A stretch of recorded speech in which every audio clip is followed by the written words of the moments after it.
नमस्कार, स्वागत आप सभी का YouTube चैनल नॉलेज टीवी। आदेश ऐलान वीडियो पूरी लास्ट तक जरूर देखें।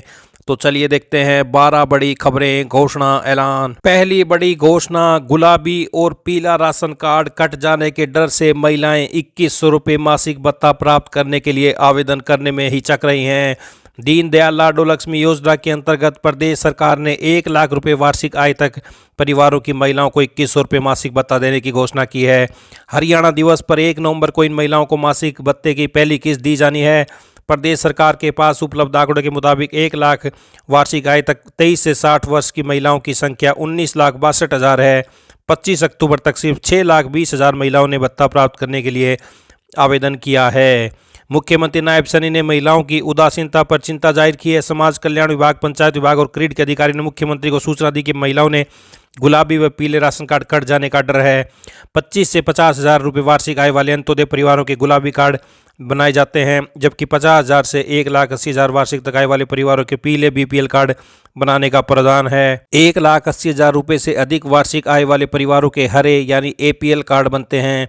गुलाबी कार्ड धारकों का सरकार 35 किलो गेहूं हर महीने प्रदान करती है। गुलाबी व पीले राशन कार्ड धारकों को मिलने वाली सुविधाएं भी अनंत हैं। अधिकारी ने मुख्यमंत्री को रिपोर्ट दी कि महिलाओं में इस बात का डर है कि उनके खातों में 2121 रुपये मासिक आते ही परिवारों की वार्षिक आय 25,000 रुपये बढ़ जाएगी, जिससे वह अंत्योदय परिवारों की सूची से बाहर हो सकते हैं। ऐसे परिवारों की महिलाएं जागरूकता के अभाव में लाडो लक्ष्मी योजना का भत्ता प्राप्त करने के लिए आवेदन नहीं कर रहे हैं। रिपोर्ट के बाद मुख्यमंत्री ने अधिकारियों को निर्देश दिए कि जिन परिवारों की वार्षिक आय 1,40,000 रुपये तक है, उनकी महिलाओं को भी योजना के तहत 2121 रुपये प्राप्त करने के लिए आवेदन करने हेतु प्रेरित किया जाए। तो लाडो लक्ष्मी पर राशन कार्ड कटने का डर भारी, 1,40,000 आय वाली भी कर सकेंगी आवेदन। तो यह अखबार के हवाले से बड़ी खबर है। 25 अक्टूबर तक सिर्फ 6,20,000 महिलाओं ने किया 2100 रुपये भत्ते के लिए आवेदन। तो समाज कल्याण विभाग ने अभी तक जो सीमा निर्धारित की है उसके मुताबिक जिन महिलाओं ने 25 अक्टूबर तक आवेदन कर दिया है उन्हें ही 1 नवंबर को 2121 रुपये मिल पाएंगे। लेकिन मुख्यमंत्री ने 25 अक्टूबर को इस सीमा को हटाने के लिए कहा था कि 31 अक्टूबर तक भी आवेदन करने वाली महिलाओं को सगुन की राशि प्रदान की जा सके। 31 अक्टूबर तक आवेदन करने वालों को यदि सरकार ने भत्ते की राशि प्रदान की तो संख्या 8 से 10 लाख भी हो सकती है। अन्यथा 25 अक्टूबर तक के हिसाब से 6.25 लाख महिलाएं ही लाडो लक्ष्मी योजना के भत्ते की पहली किस्त प्राप्त कर सकेंगी। महिलाओं द्वारा आवेदन में रुचि नहीं दिखाने का एक बड़ा कारण यह भी है कि वे दूसरे राज्यों से हरियाणा में ब्याह कर आई महिलाओं से अपने माता पिता का आधार कार्ड मांगा जा रहा है। माता पिता की मृत्यु होने की स्थिति में उनसे मृत्यु प्रमाण पत्र की मांग की जा रही है। महिलाओं के सामने में समस्या यह है कि जब उनका विवाह हुआ तब आधार कार्ड नहीं होते थे और मृत्यु प्रमाण पत्र बनवाने के प्रति भी जागरूकता का अभाव था। मुख्यमंत्री ने अधिकारियों को इस समस्या का समाधान करने के भी निर्देश दिए हैं। तो पंचायत सचिव और CPLO महिलाओं से मौके पर करवा रहे आवेदन। तो ये पहली बड़ी अपडेट। आइए दूसरी बड़ी घोषणा देखते हैं। आयुष्मान भारत व चिरायु हरियाणा योजना के कार्ड धारक अब घुटना ट्रांसप्लांट, हर्निया की सर्जरी व इलाज अब निजी अस्पताल में नहीं करवा सकेंगे। कार्ड धारक को इलाज केवल सरकारी अस्पताल में ही कराना होगा। हरियाणा सरकार ने सोमवार को 11 बीमारियों का इलाज सिर्फ सरकारी अस्पतालों तक सीमित कर दिया है। स्वास्थ्य विभाग के अतिरिक्त मुख्य सचिव के आदेशों के अनुसार इन 11 उपचारों में घुटना ट्रांसप्लांट, कूल्हा ट्रांसप्लांट, कान के पर्दे का इलाज, हार्निया का ऑपरेशन, अपेंडिक्स का ऑपरेशन, एडेनोइडस गला या जीभ की गांठ का इलाज, बवासीर, टोंसिल, ये बीमारियां शामिल हैं। तो हरियाणा सरकार के इस फैसले से मरीजों को बड़ा झटका लगा है। मरीजों को इलाज के लिए सरकारी अस्पताल के ही चक्कर लगाने होंगे। इससे पहले 119 बीमारियों का इलाज सरकारी अस्पताल में ही हो रहा था। अब 11 नई बीमारियों को मिलाकर इनकी संख्या 130 हो गई है। तो खर्च कम करने के लिए लिया फैसला। स्वास्थ्य विभाग के सूत्रों का कहना है कि हरियाणा सरकार इस साल स्वास्थ्य बीमा योजना के तहत निजी अस्पतालों को करीब 1500 से 1700 करोड़ का भुगतान करती है। अब सरकार इस खर्चे को कम करना चाहती है। भुगतान को लेकर भी निजी अस्पताल और सरकार के बीच खींचतान रहती थी। सरकारी अस्पतालों में सुविधाएं कम होने की वजह से मरीज निजी अस्पताल को ही तवज्जो देते थे। करीब 4 महीने पहले भी हरियाणा सरकार ने 5 गंभीर बीमारियों का इलाज भी केवल सरकारी अस्पताल के लिए आरक्षित कर दिया था। इनमें बच्चेदानी का ऑपरेशन, पित्त की थैली, मोतियाबिंद, सांस की मरीज व एक्यूट उल्टी व दस्त की बीमारियां शामिल हैं। तो ये मरीजों को बड़ा झटका। योजना के कार्ड धारकों को 4 महीने में दूसरी बार हरियाणा सरकार की तरफ से झटका। अब निजी अस्पतालों में नहीं होंगे घुटना ट्रांसप्लांट समेत 11 ऑपरेशन। तो ये बड़ी अपडेट। आइए अगली बड़ी घोषणा देखते हैं। किसानों के लिए बड़ी घोषणा। अगर आप रबी सीजन में गेहूं का उपचारित बीज सब्सिडी पर पाना चाहते हैं तो अब आपको इसके लिए सरपंच या नंबरदार से अपने आधार कार्ड की फोटोकॉपी पर मोहर लगानी पड़ेगी। तो ये बड़ी अपडेट। किसान को बीज पर सब्सिडी के लिए लगवानी होगी सरपंच की सिफारिश। आधार कार्ड पर सरपंच या नंबरदार से मोहर लगवाना जरूरी। बतानी होगी बैगों की संख्या।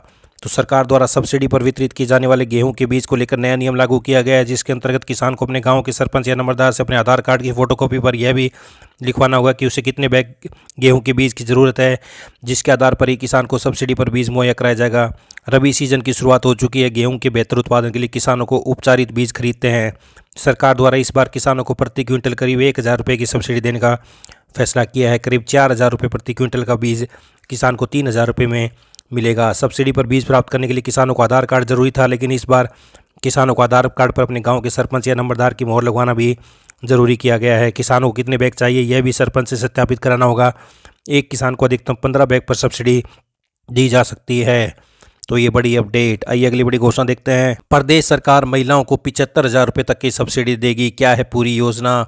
तो प्रदेश सरकार महिलाओं को परिवहन क्षेत्र में आत्मनिर्भर बनाने के लिए नारी ई रिक्शा स्वावलंबन योजना शुरू करेगी। इसमें हरियाणा की मूल निवासी 18 से 45 वर्ष की महिलाओं को निःशुल्क ई रिक्शा ड्राइविंग प्रशिक्षण, लाइसेंस, स्टाइपेंड, यात्रा भत्ता और वाहन पर 30 से 50% सब्सिडी मिलेगी। जल्द हरियाणा महिला विकास निगम HWDC पोर्टल पर ऑनलाइन आवेदन की प्रक्रिया शुरू होगी। तो ये बड़ी अपडेट। सभी 22 जिलों में प्रथम चरण में 1,000 महिलाओं को लाभ मिलेगा।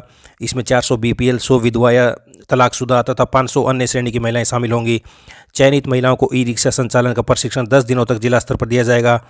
तो ये बड़ी खबर है। चयन पहले आओ पहले पाओ के आधार पर होगा तथा जिला प्रबंधक अंतिम सूची तय करेंगे।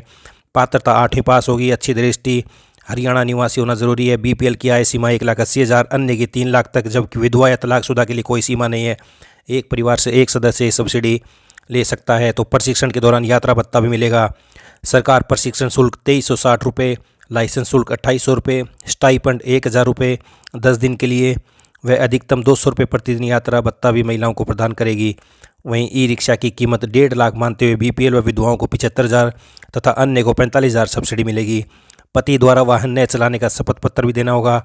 परिवहन विभाग हस्तांतरण रोकेगा व संचालन समय सुरक्षा को ध्यान में रखकर तय होगा। प्रशिक्षण के 30 दिन में वाहन की खरीद और ऋण प्रक्रिया पूरी होगी। तो ये बड़ी अपडेट। विधवा को ई रिक्शा पर 75,000 रुपये तक की सब्सिडी, 1,000 महिलाओं को ई रिक्शा चलाने का प्रशिक्षण मिलेगा। आइए अगली बड़ी घोषणा देखते हैं। अब जमीनों की रजिस्ट्री के लिए तहसीलों और उप तहसीलों में लाइन लगाने की जरूरत नहीं पड़ेगी और न घंटों इंतजार करना पड़ेगा। दरअसल 1 नवंबर से पेपरलेस रजिस्ट्री शुरू हो रही है। पहले कागज चेक होने से लेकर रजिस्ट्री होने तक अलग अलग प्रक्रिया होती थी। अब व्यक्ति घर बैठकर अपने पेपर अपलोड कर सकेंगे और इसके साथ वेरिफिकेशन भी हो जाएगी। तहसील में पहुंच केवल फोटो खिंचवाकर तुरंत रजिस्ट्री हो सकेगी। रजिस्ट्री का पोर्टल ऑनलाइन होने से लोगों को राहत मिलेगी। सभी तहसीलों में पेंडिंग इंतकालों को निपटाया जा रहा है। प्रदेश के फाइनेंस कमीशन मंगलवार को VC के जरिए तैयारियों की समीक्षा की है। तो रजिस्ट्री के बाद इंतकाल के लिए भी जिम्मेदारी होगी तय। रजिस्ट्री के बाद इंतकाल के लिए लोग चक्कर लगाते नजर आते थे। इंतकाल के लिए पहले पटवारी, फिर कानून को, उसके बाद नायब तहसीलदार की रिपोर्ट लगती थी। अब रजिस्ट्री के बाद इंतकाल की पेंडेंसी न रहे, इसके लिए जिला प्रशासन संबंधित की जिम्मेदारी तय करेगा। रिपोर्ट के लिए पटवारी, कानून और नायब तहसीलदार की रिपोर्ट का समय भी निर्धारित किया जाएगा। अब प्रशासन ने स्टैंप पेपर न खरीदने की सलाह दी है। जिन्होंने भी खरीद लिए वह अपनी रजिस्ट्री 1 नवंबर से पहले करा लें, वरना उन्हें दिक्कत हो सकती है, क्योंकि 1 नवंबर के बाद स्टैंप पेपर की ज़रूरत नहीं होगी। तो ये है, अब जब किसी को रजिस्ट्री करानी होगी तो वह पोर्टल पर ऑनलाइन ज़मीन से संबंधित दस्तावेज अपलोड करेंगे। तो ये आप देख सकते हैं पोर्टल। जैसे ही सारे दस्तावेज अपलोड होंगे सीधे संबंधित तहसीलदार के पास दिखाई देने शुरू हो जाएंगे। 5 दिन के अंदर रजिस्ट्री क्लर्क सारे दस्तावेज देखेंगे और यदि कोई कमी होगी तो रजिस्ट्री करने वालों को तुरंत बताएंगे। इसके स्टैंप ड्यूटी की गणना भी तहसील ऑफिस ही ऑनलाइन पोर्टल से नागरिकों को बताएंगे। भुगतान भी ऑनलाइन सरकारी खजाने में होगा। कमी पूरी करने के बाद आवेदन टोकन का समय भी ऑनलाइन सिटीजन अपने सुविधा अनुसार चुन सकते हैं। इसके बाद केवल एक बार फोटो और साइन करने के लिए बुलाया जाएगा। तो पेपरलेस रजिस्ट्री होगी। अब तहसील के नहीं काटने होंगे चक्कर। 1 नवंबर से ऑनलाइन करा सकेंगे रजिस्ट्री। आइए अगली बड़ी घोषणा देखते हैं। प्रदेश सरकार से सेवानिवृत्त पेंशनर को पेंशन पाने के लिए 30 नवंबर तक अपना बायोमेट्रिक जीवन प्रमाण पत्र जमा करना होगा। जिला कोषाधिकारी ने बताया कि 2012 के बाद रिटायर्ड व खजाना व उप खजाना कार्यालयों से पेंशन प्राप्त कर रहे पेंशनर खजाना कार्यालयों में तथा बैंक से पेंशन पा रहे पेंशनर को बैंक में अपना बायोमेट्रिक जीवन प्रमाण पत्र जमा कराना होगा। इसके अतिरिक्त कोई पेंशन अपने नज़दीक अटल सेवा केंद्र में अपना अंगूठा लगाकर ऑनलाइन व स्मार्टफोन के माध्यम से भी घर बैठे अपना जीवित होने का प्रमाण पत्र दे सकते हैं। तो वर्णमाला के क्रम में पेंशनर अपना प्रमाण पत्र जमा कराएं। खजाना अधिकारी ने बताया कि खजाना कार्यालय हिसार से करीब 8,500 पेंशन प्राप्त कर रहे हैं। जिन पेंशनों का नाम अंग्रेजी वर्णमाला के अक्षर ABCD व E से शुरू होता है उनको 3 से 7 नवंबर तक अपना जीवन प्रमाण पत्र देने के लिए खजाना कार्यालय में आना होगा। जिन पेंशनर का नाम अंग्रेजी वर्णमाला के अक्षर FGHIJ व के से शुरू होता है, वे 10 नवंबर से 14 नवंबर तक हिसार खजाना कार्यालय में अपना जीवन प्रमाण पत्र जमा कर सकते हैं। वहीं जिनका नाम पहला अक्षर LMNOP QR वे सभी 17 नवंबर से 21 नवंबर को तथा वर्णमाला STUVWXYZ के नाम शुरू होने वाले सभी पेंशनर 24 नवंबर से 27 नवंबर आ सकते हैं। इसके अतिरिक्त बचे हुए पेंशनर जो तय तिथियों में किसी कारणवश अपना जीवन प्रमाण पत्र नहीं कर सके वे 28 नवंबर को अपना प्रमाण पत्र दे सकते हैं। सभी पेंशनरों से अनुरोध है कि अंग्रेजी वर्णमाला के अनुसार निश्चित की गई तिथियों को ही खजाना कार्यालय में जीवन प्रमाण पत्र देने आए, जिससे भारी भीड़ से बचा जा सके। तो क्या क्या कागजात साथ लाने होंगे? प्रदेश सरकार के जो पेंशनर उप खजाना हांसी, बरवाला, नारनौद, उकलाना व आदमपुर से पेंशन पा रहे हैं उनको अपना जीवन प्रमाण पत्र उपरोक्त उप खजानों में ही देना होगा। जीवन प्रमाण पत्र देने के लिए खजाना कार्यालय बैंक की जाते समय सभी पेंशनर को अपने साथ पैन कार्ड की प्रतिलिपि, PPO की कॉपी, आधार कार्ड की प्रतिलिपि व आधार में रजिस्टर्ड मोबाइल नंबर साथ लेकर आएँ। पारिवारिक पेंशनर को अपना पुनर्विवाह न करने का प्रमाण पत्र भी देना होगा तथा पेंशन ले रहे आश्रित बच्चों को परिवार पहचान पत्र के अनुसार आय का प्रमाण पत्र देना होगा। बीमार व बुजुर्ग पेंशन जो कि आने जाने में असमर्थ अपना digital life certificate India post payment bank के प्रतिनिधि के माध्यम से घर बैठे दे सकते हैं। इसके लिए सरकार द्वारा निर्धारित शुल्क की दरें लागू होंगी। शनिवार रविवार को कार्यालय बंद रहेंगे। तो ये बड़ी अपडेट। पेंशनर्स को 30 नवंबर तक खजाना, उप खजाना, बैंक या CSC में देना होगा बायोमेट्रिक जीवन प्रमाण पत्र। CSC में अंगूठा लगा ऑनलाइन व स्मार्टफोन से भी घर बैठे कर सकते हैं, प्रक्रिया पूरी। आइए अगली बड़ी घोषणा देखते हैं। ITI में एक बार फिर से ऑन द स्पॉट दाखिले खोले गए हैं, लेकिन इस बार सिर्फ state counselling for vocational trade SCVT के लिए दाखिले खोले गए हैं। State counselling for vocational trade में 5 नवंबर तक दाखिले लिए जा सकेंगे। प्रदेश के सभी राजकीय एवं निजी औद्योगिक प्रशिक्षण संस्थानों में दाखिले के लिए अंतिम अवसर प्रदान करते हुए अधिक सीटों पर ऑन द स्पॉट दाखिला प्रक्रिया 27 अक्टूबर से शुरू होगी। दाखिले के लिए आवेदन 5 नवंबर दोपहर 12 बजे तक लिए जा सकते हैं। यह दाखिला नए पुराने आवेदनों की संयुक्त मेरिट के आधार पर संस्थान स्तर पर किया जाएगा। इसमें कोई आरक्षण नहीं होगा। आवेदक जिस संस्थान में दाखिले के लिए इच्छुक है उस संस्थान में 5 नवंबर दोपहर 12 बजे तक अपना मेरिट कार्ड जमा करवा सकते हैं। तो ITI में आज से 5 नवंबर तक होंगे ऑन द स्पॉट दाखिले। तो ये बड़ी अपडेट। आइए अगली बड़ी घोषणा देखते हैं। तो केंद्र सरकार की सामाजिक न्याय और अधिकारिता मंत्रालय की महत्वाकांक्षी श्रेष्ठा योजना के तहत अनुसूचित जाति वर्ग के मेधावी विद्यार्थियों को देश के श्रेष्ठ निजी आवासीय स्कूलों में निःशुल्क उच्च गुणवत्ता वाली शिक्षा दिलाने की दिशा में आवेदन प्रक्रिया शुरू हो गई है। इस योजना के तहत प्रवेश परीक्षा के लिए आवेदन तिथि 30 अक्टूबर तय की गई है। यह योजना उन विद्यार्थियों के लिए सुनहरा अवसर है जो वर्तमान में कक्षा 8वीं और 10वीं में अध्ययनरत हैं और कक्षा 9वीं और 11वीं में प्रवेश लेना चाहते हैं।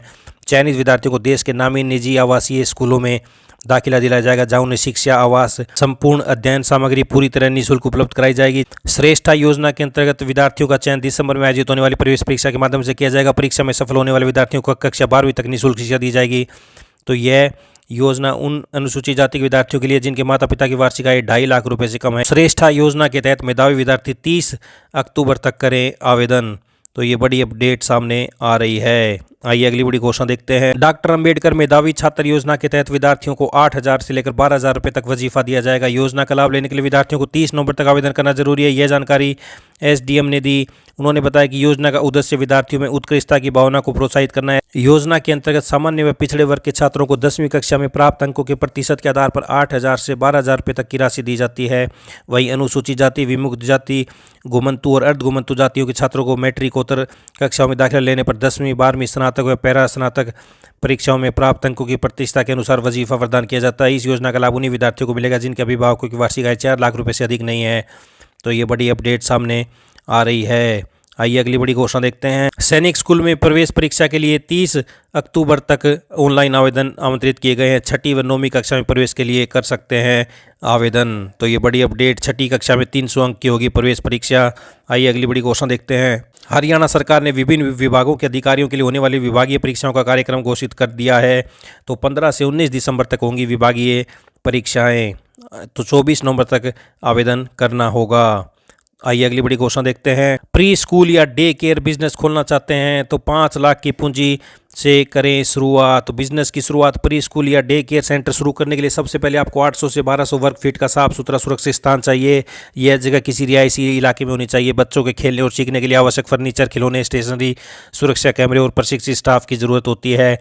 तो शुरुआती निवेश जगह अपनी हो तो 2 लाख रुपए तक पूंजी की बचत होती है और खर्च का विवरण आप देख सकते हैं। किराया, इंटीरियर, कुल मिलाकर कुल निवेश 5 लाख। तो पार्टनरशिप भी कर सकते हैं, किसी स्कूल के साथ मिलकर शुरू कर सकते हैं काम। तो ये बड़ी अपडेट।